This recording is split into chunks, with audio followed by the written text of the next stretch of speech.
नमस्कार दोस्तों, स्वागत है आपका मोटर्स एंड मोड पर। और आज की इस वीडियो में मेरे साथ नितिन भाई हैं और नितिन भाई का स्कूटर है ओला S1 Pro। मैं हूं और नितिन भाई ने मुझे अपनी ट्यूबवेल पर बुलाया हुआ है और एकदम बढ़िया माहौल बना रखा है। पीछे हमारे ट्यूबवेल चल रही है, आम के पेड़ लगे हुए हैं, स्कूटर खड़ा है और भी कुछ भाई आ रखे हैं। मतलब कि एक ओनरशिप एक्सपीरियंस के हिसाब से पूरा माहौल बना हुआ है। और आज नितिन भाई सब कुछ बताने वाले हैं कि इनको ये स्कूटर कितने का पड़ा, कैसा चल रहा है 3-4 महीने का, जैसा भी इनका एक्सपीरियंस है, ख़राब है, बुरा है, जैसा भी है, अच्छा है, कैसा ये स्कूटर, ये सारी की सारी बातें आज की इस वीडियो में हम करने वाले हैं। जो अगर आप भी ये ओला का S1 Pro या फिर कोई और इलेक्ट्रिक स्कूटर या ओला का S1 खरीदने की सोच रहे हैं तो फिर आपको सारी की सारी इन्फॉर्मेशन मिल जाए कि आपको ये स्कूटर खरीदना है तो क्यों खरीदना चाहिए, और अगर आपको ये स्कूटर इग्नोर करना है तो क्यों करना है। तो सबसे पहले नितिन भाई से यही पूछते हैं कि इन्होंने ये ओला का S1 Pro ही क्यों लिया, और वो भी ऐसे टाइम पर जबकि ये स्कूटर मार्केट में नहीं था, इलेक्ट्रिक स्कूटर का इनके पास ऐसा कोई एक्सपीरियंस नहीं था। पेट्रोल स्कूटर छोड़ करके एक इलेक्ट्रिक स्कूटर पे क्यों गए हैं, और इलेक्ट्रिक स्कूटर में भी ओला S1 पर ही क्यों गए, वही सबसे पहले नितिन भाई से पूछ लेते हैं। तो भैया क्यों आपने ये इसको खरीदा? पहले तो पेट्रोल के प्राइस इतने ज़्यादा हो रहे हैं। अच्छा। मेरे पास खुद एक बुलेट है, उसे को चला चला के परेशान हो गया था पेट्रोल की वजह से। अच्छा, तो बुलेट का माइलेज एक फैक्टर था कि हाँ, माइलेज आपको एक इलेक्ट्रिक स्कूटर पे जाना बस पड़ा यही या कॉस्टली पेट्रोल पड़ रहा था बहुत ज़्यादा। और S1 Pro के बारे में सुना था, बाहर भी यूट्यूब पे देख रहा था, सबने बताया बहुत अच्छा है। और फिर जब जिस दिन लॉन्च था इसका, भावेश अग्रवाल ने दिखाया था, उस दिन इसको देख के बहुत अच्छा लगा था कि इसमें फीचर्स वाइज बहुत अच्छा है ये। और उसके बाद फिर बुक कर लिया मैंने, सोचा चला के देखेंगे। टेस्ट ड्राइव के लिए मैं जा नहीं पाया, वहाँ पे गुड़गांव में मेरे को बुलाया गया था। तो आपने मतलब बिना टेस्ट राइड के स्कूटर बिना टेस्ट राइड के लिए। तो दोस्तों भाई ने ये स्कूटर जो खरीदा बिना टेस्ट राइड के खरीदा है। इनका जो कहना है वो यही है कि एक तो पेट्रोल के रेट बढ़ रहे थे और भाई के पास ऑलरेडी पहले बुलेट है। बुलेट कौन सा मॉडल है? ये क्लासिक है 350। कौन सा मॉडल? 2018 है। तो दोस्तों नितिन भाई के पास रॉयल एनफील्ड की क्लासिक 350 है 2018 मॉडल, जिससे वो परेशान हो चुके थे माइलेज की वजह से और पेट्रोल के रेट भी काफ़ी बढ़ गए। तो इस वजह से तो ये इलेक्ट्रिक पर स्विच हुए हैं। और इन भाई ने ये ओला S1 Pro बिना चलाए बिना किसी का देखे बिल्कुल खरीद लिया है। और ये कितने का पड़ा आपको? ये 140 के करीब पड़ा है। 140 के करीब पड़ा है। और इसमें सब्सिडी कितनी आएगी? ये जैसे दिल्ली नंबर है 19,000 के अराउंड आएगी। 19,000 के आसपास। तो दोस्तों इनके 1,40,000 रुपए गए हैं। और ये कैसे कैसे प्रोसेस था, मतलब कैसे कितना, मतलब कितनी इंस्टॉलमेंट में गए हैं, कैसे क्या प्रोसेस रहा है? पहले 499 में बुक हुआ था। अच्छा, कब किया था? ये किया था मैंने जुलाई में बुक किया था। हाँ जी। उसके बाद मेरे को एक उधर से मैसेज आया, एक बार कॉल भी आई कि आपको एडवांस पेमेंट करनी पड़ेगी। अच्छा, मतलब जब सबसे पहले बुकिंग शुरू हुई थी तभी आपने बुक कर दिया था? हाँ सबसे पहले अगले ही दिन कर दिया था। अगले ही दिन कर दिया था। ओके, फिर उसके बाद एडवांस पेमेंट के लिए आया था कि आपको 20,000 रुपये एडवांस पेमेंट करनी पड़ेगी। वो कब आया था? वो आया था सितंबर में। सितंबर में जब ये लॉन्च कर चुके थे? हाँ जी। तो मैंने 20,000 रुपये पेमेंट कर दी। उसके बाद मेरे को मैसेज आते रहे कि आपकी नवंबर तक डिलीवरी हो जाएगी, दिसंबर तक डिलीवरी हो जाएगी। पर जनवरी में उन्होंने मेरे को मैसेज किया फुल पेमेंट के लिए। फुल पेमेंट आपसे लिया जनवरी में? अच्छा, और फिर डिलीवरी कब दी है? वो 14 फरवरी को डिलीवरी हो गई थी। फरवरी में, 14 फरवरी को। हाँ जी। चलो ठीक है, आपका वैलेंटाइन बना दिया मतलब। हाँ।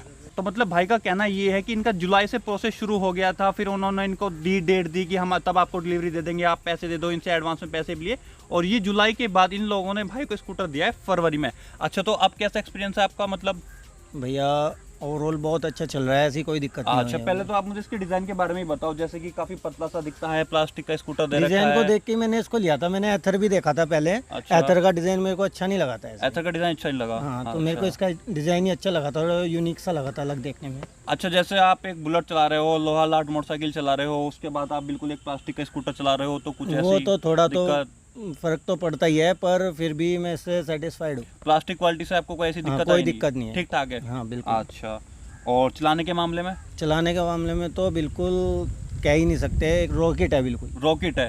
कोई वाइब्रेशन वगैरह बुलेट की चल रहे थे, फिर कहाँ इस पर आ गए? हाँ, उससे तो वाइब्रेशन से थोड़ा दिक्कत भी होती है। इसमें बैठ के पता ही नहीं चलता क्या चला रहे हैं। अच्छा, किस तरह के रास्तों पर आप ज़्यादातर चलाते हैं? भैया मैंने खेतों में भी, रोड पे भी, हर जगह चला लिया है, हर जगह टेस्ट कर लिया। रोड पे भी चलाया हो? तो जैसे आप खेतों में चला रहे हो, बिल्कुल खराब रास्तों पर चला रहे हो, बिल्कुल आप इससे ऑफ रोडिंग कर रहे हो? कोई दिक्कत नहीं है। कोई दिक्कत नहीं आ रही है? 2 बंदों को बैठा के कहीं भी, ब्रेकर कैसा भी है, बिल्कुल खेतों में चला रहे हैं। हाँ, कैसा भी ब्रेकर कुछ भी हो, कैसे ही चलाओ।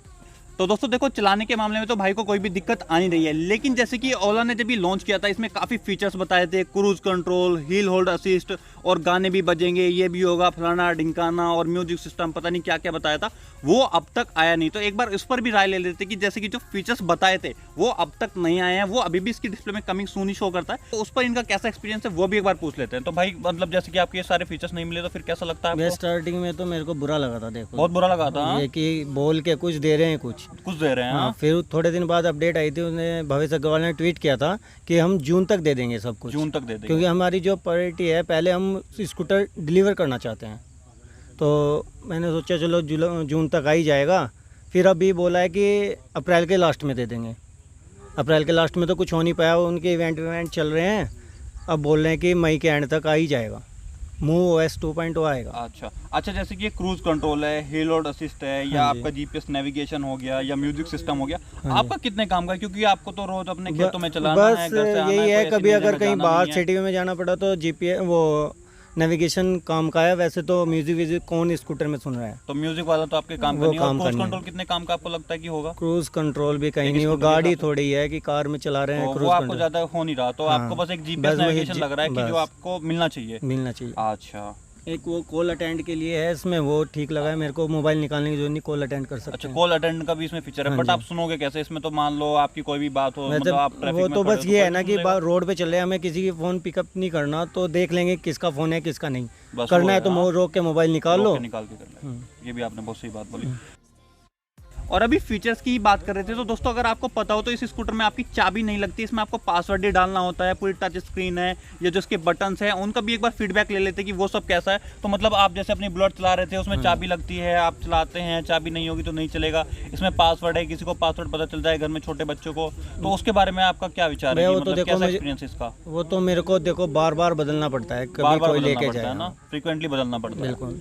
अच्छा, और टच स्क्रीन का कैसा रिस्पॉन्स है? टच स्क्रीन बिल्कुल बढ़िया। और विजिबिलिटी जैसे सनलाइट में अच्छा बिल्कुल। अच्छा, थोड़ा आपको ब्राइटनेस बढ़ानी होगी पर सही चलता है। अच्छा, और एक जैसे इसमें ये बैटरी नीचे दे रखी है, तो उसके बारे में क्या आपका विचार है? जैसे कि आप फुट के नीचे दे रख, मतलब उससे इसमें बूट में बढ़िया स्पेस हो गया इसकी वजह से। अच्छा, बूट में स्पेस आपको मिल गया, तो बूट स्पेस आपकी कितना प्रैक्टिकल है आपके लिए? भैया बहुत ज़्यादा, जब भी कहीं लेके कुछ भी सामान लेने जाना पड़ता था तो कुछ ना कैरी बैग लेके जाना पड़ता था। अच्छा, अब सोचना ही नहीं कुछ। अच्छा, तो आपको कैरी बैग की अब जरूरत नहीं पड़ती। कितना सामान आ जाता है फिर भी उसमें? इसमें घर वाले जो भी सामान बोलते हैं, आज तक ऐसा नहीं हुआ कि कमी पड़ी है। सब सारा मतलब कि छोटा मोटा सामान सारा सामान आ ही जाता है, तो वो आपके मतलब हित में ही है। हाँ। जैसे बैटरी नीचे दे रखी है और फ्लोर में बम्प है गाड़ी की तरह, मतलब फ्लैट होते हैं ना स्कूटर्स के, तो फ्लोर बस वो तो थोड़ा आगे कुछ सामान नहीं रख सकते, सामान नहीं रख सकते बस बाकी आपको लेग रूम वगैरह में, लेग रूम में कोई दिक्कत नहीं है, कोई दिक्कत नहीं है। आगे मैंने एक बच्चा भी बैठा के चला के देखा था, जब भी दिक्कत नहीं, कोई दिक्कत नहीं है। अच्छा, और सीट का कैसा एक्सपीरियंस है? जैसे आप सीट बहुत अच्छी है भैया, सीट अच्छी है, कितने लोग आराम से बैठ के चल लेते हैं? जैसे दो ही बैठते हैं आराम से, तो मतलब 2 लोग आराम से बैठ के चल लेते हैं। हाँ, 2 ही बैठते हैं, बिल्कुल कंफर्टेबल, तो 2 लोग आराम से बैठ जाते हैं। जैसे कि एक इलेक्ट्रिक स्कूटर है, तो कोई ऐसा जर्क वगैरह फील हो रहा है क्या, या मोटर कोई रेस्पॉन्स में गड़बड़ कर रहा हो, कभी ना चल रहा हो, जैसे कि स्कूटर्स में हो जाता है इलेक्ट्रिक में कि आप एक्सेलेरेशन दे रहे हैं बट एक्सेलेरेशन नहीं आ रहा है, तो वो सब भी पूछ लेते हैं कि इनका ड्राइविंग एक्सपीरियंस मोटर के मामले में कैसा रहा है? भैया नॉर्मल मोड में तो थोड़ा लैगी मान सकते हो, आपको उठने में थोड़ा टाइम लगेगा नॉर्मल मोड में। हाँ बिल्कुल। अच्छा, अगर आप स्पोर्ट में जाते हो तो एकदम से उठेगा स्कूटर एकदम से उठता है। हाँ, और हाइपर में तो कुछ कह ही नहीं सकते, इतनी हाइपर तो मैंने भी देखा है, हाइपर में तो ये बिल्कुल उड़ता है। तो मतलब ऐसा कोई जर्क अगर आपको फील होगा तो वो नॉर्मल मोड में हो सकता है, उसकी जगह आप स्पोर्ट्स मोड में चलाइए या फिर हाइपर मोड में चलाओगे तो बिल्कुल फिर तो उड़ता है। हाइपर मोड में तो आप कोई कमी निकाल ही नहीं सकते। इवन हाइपर मोड में तो इनका एक्सपीरियंस ऐसा है कि बुलेट भी इनको अपनी फीकी लगने लगी है। अच्छा, और रेंज कितनी मिल जाती है इसमें? भैया अगर आप नॉर्मल पे चलोगे 55-60 तक, हाँ। तो ये निकाल के देगा आपको 140 या 150 के बीच में, 150 किलोमीटर की रेंज। हाँ। अच्छा, और क्लेम ये करते थे 180 की, पहले इन्होंने वैसे बोला था, ये RI रेंज थी वो, RI रेंज थी। हाँ जी। अच्छा, इन्होंने जो बाद में एक्चुअल बताई थी 135 बताया है, 135 बताई थी, हाँ लेकिन आपको 150 की रेंज मिल रही है आराम और से। स्पोर्ट्स मोड में कितनी एक्सपेक्ट? स्पोर्ट मोड में आप मान के चलो 120 तक मिल जाएगी, 120 तक। और हाइपर में 195-100 तक। अच्छा, तो मतलब दोस्तों देखो, रेंज के मामले में ऐसा है कि अगर आप नॉर्मल मोड में चलाते हैं 50-60 की स्पीड से, तो फिर ये आपकी आराम से 140 किलोमीटर तक निकल जाएगी। बाकी अगर आप स्पोर्ट्स मोड में चलाओगे तो 120 तक निकल जाएगी। बाकी अगर आप उड़ोगे मतलब हाइपर मोड में चलाओगे तो फिर आपकी ये 90-95 किलोमीटर तक ही चल पाएगी। अब जरा बैटरी के बारे में बात कर लेते हैं कि बैटरी कितनी देर में चार्ज हो जाती है, कितनी यूनिट्स इनकी खर्च हो रही है, और अब तक कितना चला चुके हैं और कितने पैसे बचा चुके हैं? भैया अभी तक मैंने इसको ऐसा चलाया होगा 2000 से ऊपर ही चला दिया। अच्छा, हाँ मैं देख रहा था 2200 किलोमीटर के करीब चला है ये स्कूटर। और ये फुल चार्ज होने में 6 घंटे तो ले लेता है। 6 घंटे ले लेता फुल चार्ज होने में, 0 से 100 तक। बिल्कुल 4 यूनिट इसमें यूज हो जाती है। 4 यूनिट हो जाती है यूज। हाँ जी। और अभी तो फ्री चार्ज हो रहा है यहाँ पे, गांव में है मेरे पास, यहाँ पे बिल वाला ऐसा कुछ जाता नहीं है, तो गांव में आप बिल ही नहीं देते, बिल्कुल ट्यूबवेल पे चला रहे ऐसे हैं। ही चला रहे हैं। तो दोस्तों देखो, भाई तो बिल्कुल फ्री में चला रहे हैं, यहीं ट्यूबवेल है, यहीं इसको लगा देते हैं, जो ट्यूबवेल वाला मतलब आपका बिल है उसी में उनका एडजस्ट हो जाता है। तो भाई का तो चल रहा है बिल्कुल फ्री में। बाकी इसके अलावा इसके थोड़ा राइडिंग एक्सपीरियंस के बारे में बात कर लेते हैं, जैसे कि आपकी हैंडलिंग स्टेबिलिटी या सस्पेंशन या ब्रेक्स वगैरह, उस सब के बारे में भाई का एक्सपीरियंस ले लेते हैं। जैसे कि इसमें आपको डिस्क ब्रेक दे रखे हैं फ्रंट और रियर में भी, और अगर आप फ्रंट में देखोगे तो आपको सिंगल मोनोशॉक ही दे रखा है, मतलब कि जैसे रियर में मोनोशॉक होते हैं, उसके साथ इनका कैसा एक्सपीरियंस है इसके सस्पेंशन के साथ, वो भी एक बार जान लेते हैं। तो मतलब कैसा है इसका सस्पेंशन, ब्रेक्स, हैंडलिंग स्टेबिलिटी, चलाने के मामले में बैलेंस वगैरह, जैसे कि ये 100-120 चली जाती है तो बैलेंस वगैरह कैसा रहता है? मैंने 115-16 तक भगा के देखा है इसको। उसके बाद ये बिल्कुल भी आज तक स्टेबल रही है बिल्कुल। अच्छा, 115-16 तक। हाँ। और इन्होंने इसकी टॉप स्पीड क्लेम करी थी 115 की, हाँ तो जी। मतलब उससे आगे चली जाती एक है, बार उससे ये कम रह पता नहीं क्या इसमें हुआ था, ये 120 भी इसने मेरे को दिखा दिया था। 120 तक चली गई थी। हाँ, मतलब दिखा कि दिया। 115 बताया और 120 ये जाती है। हाँ। अच्छा, और बाकी ब्रेक्स कैसे रहे? ब्रेकिंग बहुत अच्छी थी, जैसे मैंने लिया तो कोई इसमें स्लिप वगैरह कुछ नहीं हुआ, आराम से रुकी, कोई दिक्कत नहीं। अच्छा, जैसे डुअल डिस्क दे रखे हैं, कभी मतलब आप मैं हमेशा रियर ही ज़्यादा यूज करता हूँ। अगर रियर यूज करते हैं, फ्रंट की आपको जरूरत ही नहीं पड़ती। फ्रंट की ऐसे है, अगर एकदम सडनली रोकनी पड़ेगी तो मैं फ्रंट यूज करूंगा, वरना बाकी करता नहीं। ब्रेक्स आपको अच्छे लग रहे हैं, ऐसा हाँ भी जी। नहीं है कि जैसे डिस्क ब्रेक दे रखे हैं काफी क्रिस्पी है तो कहीं पर मतलब स्लिप कर रही है या ना ट्रैक्शन ना हो रही है? कोई ऐसा कुछ नहीं कोई है। ऐसा हुआ नहीं। अच्छा, और सस्पेंशन से सस्पेंशन बहुत अच्छे हैं, बस 2 बंदों को बैठा के पता ही नहीं लगता, बिल्कुल पता ही नहीं लगता, गड्ढों मतलब- वड्ढों में ऐसे ही निकल के चली मतलब जाती जैसे है। रास्तों पर आप मुझे लेकर के आओगे ऐसे हाँ। में आराम से आती थी। हाँ? तो दोस्तों देखो, हम चलाने के मामले में भी काफी बातें करते जा रहे हैं, अब थोड़ा सा कमियां भी जान लेते हैं कि इनको ये 2200 किलोमीटर में क्या क्या कमी अपने स्कूटर में लगी है, या क्या इनकी एक्सपेक्टेशन थी जिन पर ये नहीं खरा उतरा है। तो कुछ ऐसी कमी जो कि आपको अब तक लगी हो 2200 किलोमीटर में? भैया एक बार ऐसा हुआ था, मैं इसको दिल्ली से लेके आया था, मैं और मेरे भैया थे, अच्छा। और तो चलते चलते इसने दिखा दिया बैटरी लो, इसमें बची थी 65 किलोमीटर की रेंज बची थी। अच्छा, तो मतलब आप इसे दिल्ली से भी लेके आ जाते हैं, और दिल्ली कितना पड़ता है आपको? दिल्ली ऐसा पड़ता है 150 के करीब पड़ता है। 150 हाँ जी। और 140 की रेंज क्लेम करता है, और आप इससे 150 नहीं, मैंने किलोमीटर चलाने की एक सोच घंटे का स्टे अपनी दीदी के यहाँ मेरठ में किया था, थोड़ी देर लगाया था, अच्छा, ज़्यादा तो ज़्यादा चार्जर 10। साथ में लेके चलते हैं हाँ, आप? कितना बड़ा चार्जर है?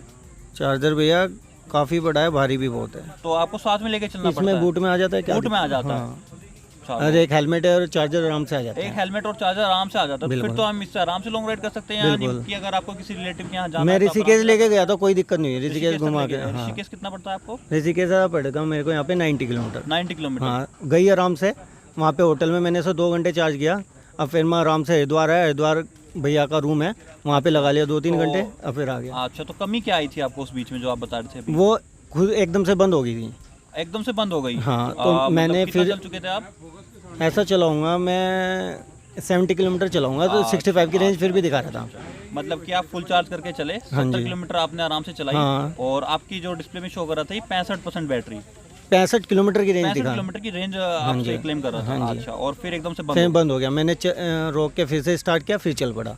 ऐसा नहीं है कि गई? वो लगी इसमें? वैसे ही बस पासवर्ड दोबारा से भरना पड़ा और चल अच्छा, दिया। मतलब एक तरीके से जिस तरह से फोन को रिस्टार्ट कर देते हाँ, हैं, बस उस तरीके से। इतना।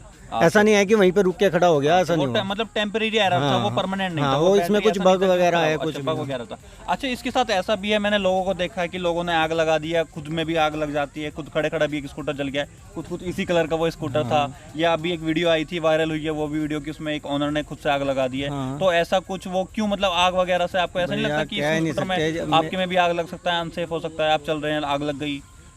अब मैं तो क्या ऐसा कह कुछ- सकता हूँ दूसरे के बारे में, क्या कह सकता हूँ दूसरे के अच्छा, तो मतलब आपका क्या कहना है उस पर? उनकी अभी तो- कमी थी या स्कूटर की कमी है उसमें? मेरे को तो देखो, हो सकता है स्कूटर की भी हो सकती है, पर मेरे को नहीं लगता स्कूटर में कोई कमी है, मैंने खुद चला के देखा हुआ। तो आपको अभी तक ऐसी कुछ फॉल्ट नहीं लग रहा है कि तक इसकी कुछ बैटरी नहीं में आग लगनी चाहिए?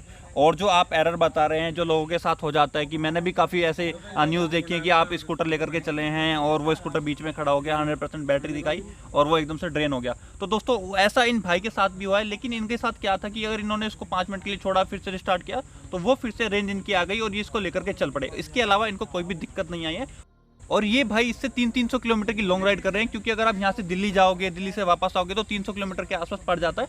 और ये पता है ऐसा क्यों कर पा रहे हैं, क्योंकि इसके बूट में जो आपको स्पेस दे रखा है ना, उसमें इनका हेलमेट भी आराम से आ रहा है और जो इसका चार्जर होता है वो भी इसके बूट में आ जाता है। तो मतलब दोस्तों, अगर आप किसी रिलेटिव के यहाँ जा रहे हैं या आपको पता है कि आपको कहीं पर रुकना है बीच में, तो आप इससे लॉन्ग राइड्स भी कर सकते हैं। बस ये है कि आप अपना चार्जर साथ लेकर के चलिए और आप जहाँ पर भी रुकते हैं वहाँ पर आप अपने स्कूटर को चार्जिंग पर लगाइए और आराम से चार्ज करके फिर से लेकर के चल सकते हैं। तो मतलब आप ऐसे कुछ मैनेज करके इस स्कूटर से लॉन्ग राइड्स भी कर सकते हैं। अच्छा, चार्जिंग के लिए कितनी वॉट चाहिए होती है इसको, मतलब कितनी पावर कंज्यूम करता है एक टाइम पर? इस पे चार्जर पे पड़ा कितनी है। रेटिंग है? रेटिंग तो मैंने भैया चेक ही नहीं की, मैं चेक आपको ही नहीं करी। अच्छा, नॉर्मली सभी सॉकेट्स में लग जाता है या हाँ, फिर आपको पावर सॉकेट्स में लगाना नहीं होता है? नहीं, सभी सॉकेट्स में सभी में, मतलब जिसमें फोन का मोबाइल चार्ज चार्जिंग लगाते वाले हैं में उसी में लग जाता है नॉर्मली। अच्छा, तो दोस्तों देखो, अभी तक तो सारा का सारा एक्सपीरियंस अच्छा ही जा रहा है। अब एक बार इनसे इस बारे में ही बात कर लेते हैं, जैसे इसका कोई शोरूम नहीं है, अगर कोई खराबी हो जाए तो उसमें क्या इनका एक्सपीरियंस है, या अभी क्या है ओला वाला ने इसको रिकॉल भी किया था, इसको मंगाया तो उस पर इनका कैसा एक्सपीरियंस आया है, कितना टाइम लिया है, कैसे सर्विस दी है। एक बार इसकी सर्विस के बारे में बात कर लेते हैं। भैया वो उनकी कॉल आई थी इसे वापस मंगाने के लिए। अच्छा, तो वो लेके गए थे इसको 1 मई को। 1 मई को? हाँ, उन्होंने बोला 2-3 दिन में आपका स्कूटर वापस कर देंगे। अच्छा, तो उन्होंने बोला कि 2-3 दिन में, इसको यानी कि 5 तारीख तक वो वापस कर देंगे। हाँ। अच्छा, और फिर मैं बार बार कॉल करता रहा, फिर उन्होंने ये स्कूटर वापस किया मेरे को 9 तारीख में। 9 तारीख में, यानी कि बोला 3 दिन और ले लिया 1 हफ्ता, 1 हफ्ते से ज्यादा ले लिया। तो ऐसी कुछ सर्विस दे रहे हैं, यानी कि 3 दिन बोल के 6 दिन ले रहे हैं। वो बोल रहे हैं कि वहाँ पे बहुत सारी गाड़ियाँ हैं, उसकी वजह से टाइम लगा। तो फिर भी मतलब आप टाइमिंग तो उन्हें ऐसी देनी चाहिए ना कि 2-3। अब ये क्या बात हुई, उन्हें तो उन्हें पता है कितनी फिर बेची हुई उन्होंने मेरे को ये भी बोल दिया उसी था हिसाब से मैनेज RSC करना की चाहिए। वजह से हो रहा है कि वो नहीं मिल रहा है कि मतलब फिर बाद में बहाने करती है। तो दोस्तों, सर्विस का तो ऐसा ही है, लेकर आपके चले जाएंगे, फिर सरकारी काम हो जाएगा कि भैया बस ठीक है दे देंगे करके, यानी कि 1 हफ्ता। अब आप सोचो, मतलब जिस बंदे ने लिया हो, अगर उनके पास तो चलो बुलेट थी पहले से या दूसरा व्हीकल है, अब जिस बंदे के पास एक ही व्हीकल है वो अपना ऐसा एक स्कूटर खरीद ले जो 1 हफ्ते तक तो वो ही रखने वाले हैं, तो फिर बंदा क्या करेगा? नॉर्मली अगर हम अपने पेट्रोल स्कूटर या फिर मोटरसाइकिल की सर्विस कराते तो वो शाम तक तो मोस्टली दे ही देते हैं, ज़्यादा ज़्यादा आपके 5 घंटे लगते हैं कि स्कूटर मोटरसाइकिल की सर्विस होने में। लेकिन ये लोग क्या है 7-7 दिन तक अपने स्कूटर को रख लेते हैं सर्विस के नाम पर। सर्विस के नाम पर लेकर के गए थे या किसी और बात के लिए लेकर के गए? सर्विस के नाम पे ले सर्विस के नाम पर लेकर के गए बैटरी थे। के पैरामीटर वगैरह चेक अच्छा अच्छा, जो अभी ये आग लगी थी और गवर्नमेंट की भी कुछ इनको मतलब ऑर्डर्स मिले थे। हाँ, उस वजह से पैरामीटर वगैरह बोल रहे थे वो चेक करने। एक बात और बोली थी कि भैया आपका स्कूटर रेडी है, आप आके यहीं से लेके चले जाओ। अच्छा, मैंने मना अच्छा, कर दिया, अच्छा, मैं तो लेके नहीं जाऊँगा। ये बात कब बोली थी? ये बोल दिया था मेरे को 7 तारीख को इन्होंने। 7 तारीख को, यानी कि 1 तारीख को ले जाने के बाद वो लोग 7 तारीख में बोल रहे हैं कि आपको लेके जाना है तो अपने आप लेके चले जाओ, नहीं हम तो फिर अपनी मर्जी से पहुंचाएंगे। हाँ, हम अपने आप अरेंजमेंट करेंगे जैसे भी होगा। तो दोस्तों देखो, सर्विस के मामले में तो ऐसा है, जब तक आपका स्कूटर सही चल रहा है। जिस दिन खराबी आ गई और ओला वाले इसको लेकर के आ गए तो उस दिन तो मतलब बिल्कुल सरकारी योजना हो जाएगी, पता नहीं कब वो देंगे। 4 दिन बोल के 2 हफ्ते ले लें, आपसे कहते हैं कि आप मुंबई आ जाओ, मुंबई से खुद ले जाओ। तो मतलब सर्विस का तो देखो ऐसी है। मुंबई नहीं, शायद इनका जो प्लांट है सबसे बड़ा वो चेन्नई में है, मतलब जो सबसे बड़ा इन्होंने प्लांट लगाया, कहने की वो प्लांट भी हमारा देख चले जाओ कितना बड़ा है, उसका भी एक बार देख लो हिसाब किताब, और अपना स्कूटर यहीं से लेकर के चला, आपकी एक लॉन्ग राइड भी हो जाएगी। तो कुछ ऐसी सी तो ये अभी सर्विस दे रहे हैं। तो मतलब सर्विस के मामले में तो आपका एक्सपीरियंस अच्छा नहीं रहा होगा सर्विस फिर। नहीं अच्छी भैया। तो सर्विस का आपका एक्सपीरियंस अच्छा नहीं रहा। नहीं। स्कूटर के साथ मतलब एक्सपीरियंस अच्छा है, लेकिन सर्विस अच्छी नहीं मिली। हाँ, अभी सर्विस अच्छी अच्छा, नहीं। बोल रहे इसके कि अलावा अभी मेरठ में शोरूम आएगा जब हैंड तो इनका कुछ शोरूम वगैरह आएगा? हाँ, मेरठ में अच्छा, आने वाला। मेरठ में आएगा, तो फिर आप खुद से मेरठ ले जा सकते तो हैं। मेरठ ले चलो, जाके ठीक है। अच्छा, बाकी और कोई कमी? और कोई मेरे को दिक्कत नहीं दिखी इसमें। अच्छा, तो आपको 2-3 कमियां लगी हैं शायद मेरे हिसाब से। एक तो आप बोल रहे हैं कि OTA अपडेट सब तक नहीं आए, हाँ जी। और सर्विस थोड़ी बेकार है, यानी कि जो भी कस्टमर की जो सर्विस है वो अच्छी नहीं दे रहे हैं, मतलब अपनी बातों पर खरे नहीं है। हाँ जी, बिल्कुल। बाकी प्रोडक्ट से आपको कोई ऐसी दिक्कत नहीं है चलाने वगैरह में थोड़े बग है, वो भी हो ही जाएंगे। सॉफ्टवेयर के बग्स हैं, हाँ, वो बिना टेस्टिंग के पेल दिया। हाँ, अगर ये सॉफ्टवेयर पर ना चलता ना स्कूटर तो इसमें कोई दिक्कत थी ही नहीं। अच्छा, तो मतलब आपका भी कहने का मतलब वही है कि जैसे और स्कूटर्स आते हैं ना कि अपनी चाबी लगाओ, बिल्कुल थोड़ा मतलब ओल्ड स्कूल टाइप का ही देते तो ज़्यादा बेटर रहता है। और बाकी एक बार इनसे ये भी जान लेते कि आप इतना चलाने के बाद सारी की सारी चीज़ें देखने के बाद इनका क्या कहना है कि किसी को ये स्कूटर खरीदना चाहिए या फिर नहीं खरीदना चाहिए। ये आप लोगों को ये स्कूटर सजेस्ट करते हैं या नहीं करते हैं, या फिर जैसे कि इनका S1 भी आता है उसको छोड़ करके ये S1 Pro ही लेना चाहिए, या फिर आपको S1 से ही काम चला लेना चाहिए। इस सब के बारे में बात कर लेते हैं। ये मेरे अकॉर्डिंग तो स्कूटर को लेने में कोई दिक्कत नहीं है। स्कूटर को लेने में कोई दिक्कत नहीं है। कोई दिक्कत अच्छा, अच्छा, जो कीमत पर आपने लिया है 140 का आपको पड़ा है, इस पर कोई सब्सिडी भी थी क्या? भैया वो दिल्ली गवर्नमेंट की है, क्योंकि दिल्ली से मैंने रजिस्टर्ड कराया है। अच्छा, और ये फिर आपको सब्सिडी कितनी मिलेगी आपको? 19,000 के करीब। अच्छा, तो 1,20 के आसपास मोटा मोटा आपको ये पड़ जाएगा। तो आप अब बिल्कुल क्लियर बताइए कि 1,20,000 रुपये की कीमत में आजकल पेट्रोल के स्कूटर्स भी पहुंच गए हैं, मतलब 1,10 तक तो पहुंच गए हैं, बिल्कुल, जो कि आपको 40-45 का ही माइलेज देते हैं। इनफैक्ट चलाने के मामले में यही उनसे थोड़ा सा बेटर रहेगा। बिल्कुल। तो फिर ऐसे में आप इसको कितना करते हैं सजेस्ट? भाई मैं तो बोलूँगा कि अभी बोल रहे हैं कि गवर्नमेंट भी बोल रही है कि ईवी फ्यूचर है। अच्छा, ईवी फ्यूचर है। हाँ, अच्छा। जब इसके यहाँ पे चार्जिंग पॉइंट सब जगह लग जाएंगे तो इससे अच्छा। बेटर कुछ है ही नहीं आगे। इससे बेटर कुछ है नहीं आगे चल के जब इंफ्रास्ट्रक्चर डेवलप हो जाए। लेकिन आप आज के सिनेरियो में बताइए, क्योंकि आप गांव में चला रहे हैं, खेतों में इसको लेकर के आते हैं, मुझे भी खेतों में लेकर आए हुए हैं, दिल्ली तक इसको लेकर के चले जाते हैं, तो ऐसे में मतलब भैया लोकल के लिए तो बहुत ही अच्छा है। लोकल के में लिए बहुत चलाओ, बढ़िया है। बहुत हाँ? बढ़िया है। कैसे ही हो, आप गाँव से हो शहर से हो, कोई फर्क नहीं हाँ, पड़ता। अच्छा, तो लोकल के लिए सही है। बहुत अच्छा। तो जिनको लोकल में चलना है उनको आप 1,20,000 रुपये में। बिल्कुल बिल्कुल। मैं अच्छा, suggest और चलो आप एक बार सब्सिडी को छोड़ दो, क्योंकि फिलहाल हम उत्तर प्रदेश में बैठे हुए हैं और यहाँ पर सब्सिडी नहीं पड़ती और आरटीओ का टैक्स भी देना पड़ता हाँ है। जी। तो तब ये लगभग कितना पड़ता है? 160 का पड़ेगा जाके। 1,60,000 का पड़ेगा उत्तर प्रदेश में। बिल्कुल। मतलब 1,20,000 रुपये के हिसाब से तो आप इस सेक्टर को अच्छा देख रहे हैं और आप सजेस्ट कर रहे हैं सभी को। लेकिन 1,60,000 रुपये के हिसाब से कैसा देखते हैं? 1,60,000 के हिसाब से मैं देखता हूँ कि आप दूसरे स्कूटर पे भी जा सकते हैं, पर 1,60,000 में आप कोई इसे लेना इतना वर्थ नहीं नहीं करें। बिल्कुल वर्थ नहीं है, मतलब कि कोई फायदे का सौदा नहीं है। हाँ जी। 1,20,000 1,30,000 तक ही सही कि है। जैसे फिर लोकल में चलाना, वो 1,00,000 रुपए में वैसा ही बैटरी का स्कूटर ले लेगा जो ये मिल रहे वैसे हैं, आते हैं। और 1,00,000 में चला लेगा, तो लोकल में ही चलाना होगा किसी को। अच्छा। मतलब कि इन भाई का कहना ये है कि या तो आप इस स्कूटर को कोई जुगाड़ करके 1,40,000 1,30,000 रुपये की कीमत पर किसी ऐसे शहर से खरीद ले जहाँ पर आपको सब्सिडी मिल रही है। जैसे कि ये भाई भी खुद चला मुजफ्फरनगर में रहे हैं, लेकिन लेकर के दिल्ली एड्रेस पर आए हुए हैं। या तो आप ऐसा कर ले, आपने किसी रिश्तेदार के एड्रेस पर लिया है, या फिर आपके पास कोई और एड्रेस है ऐसा जिस पर आप खरीद सकते हैं, वहाँ से खरीद ले। लेकिन अगर आप बिल्कुल जैसे उत्तर प्रदेश के एड्रेस पर बात करोगे जहाँ ये 1,60,000 का पड़ रहा है, वहाँ ये खरीदना इनको वर्थ नहीं लग रहा है। और मेरा भी यही कहना है, क्योंकि 1,60,000 रुपये का तो ये स्कूटर नहीं है। हाँ, ये है कि अगर आपको सब्सिडी वगैरह मिल जाती है और ये आपको 1,20,000-25,000-30,000 तक पड़ जाता है, तो फिर तो ये स्कूटर काफ़ी ठीक ठाक है। तो दोस्तों ये भाई S1 Pro को तो काफ़ी रिकमेंड कर रहे हैं 1,20,000 रुपये के हिसाब से। बाकी इनका S1 भी आता है जो कि इससे थोड़ा सस्ता पड़ता है। वो कितना सस्ता पड़ रहा था? वो 1,00,000 का पड़ेगा जाके। वो 1,00,000 का पड़ रहा था। तो आप उसको क्यों नहीं लोगों को सजेस्ट करते हैं, किस तरह के यूजर्स को सजेस्ट करते हैं?